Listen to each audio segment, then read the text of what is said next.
irmãos e irmãs, terça-feira da 16ª semana do Tempo Comum. Vamos continuar aí refletindo sobre o Evangelho de Mateus. Hoje o capítulo 12, dos versículos 46 a 50.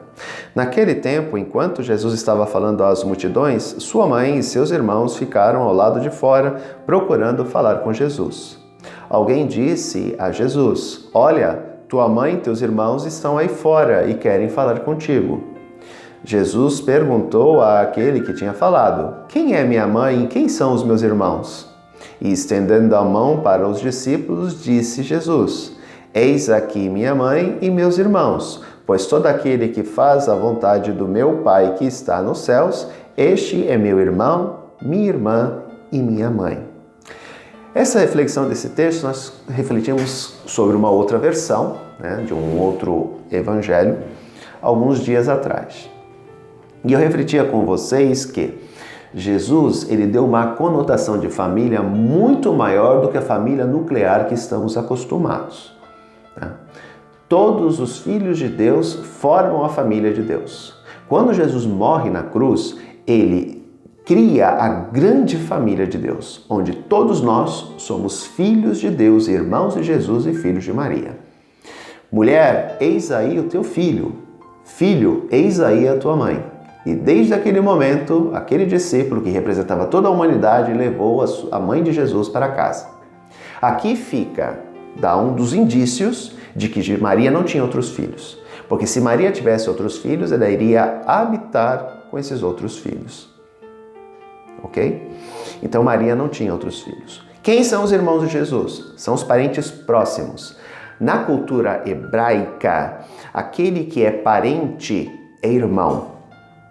Num dos textos, se eu não me engano, do livro do Gênesis, Abraão vai se referir a Ló, que era seu sobrinho, como irmão, porque é parente próximo. Assim, tios, tias, primos faziam parte da família, do núcleo familiar.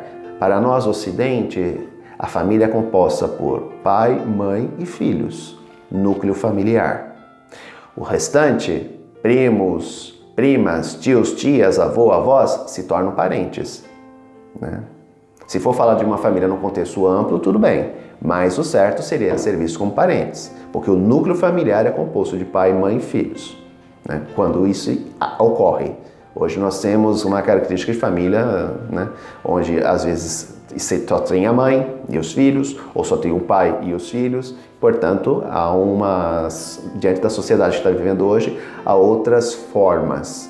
Mas se formos falar de núcleo familiar, seria isso. Para nós do Ocidente, século 21. No tempo de Jesus, a família era um sentido amplo na cultura judaica. Lembremos que a cultura judaica é uma cultura oriental. Então, o que acontece? Os primos eram considerados família próxima, irmãos. Por isso que a Escritura vai dizer que a mãe de Jesus e seus irmãos estavam lá. Por quê? Primeiro, a mulher hebraica não podia andar sozinha. Se ela andasse sozinha, ela era considerada uma prostituta. Somente as prostitutas andavam sozinhas.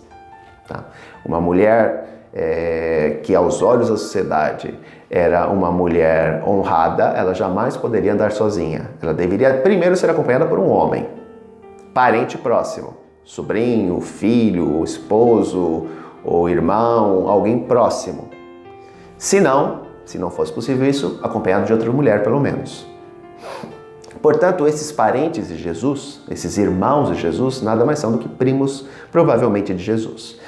Que Maria, no momento de preocupação, que provavelmente ela não via o filho há muito tempo, ela foi atrás de Jesus diante do conhecimento de que ele estava naquele lugar.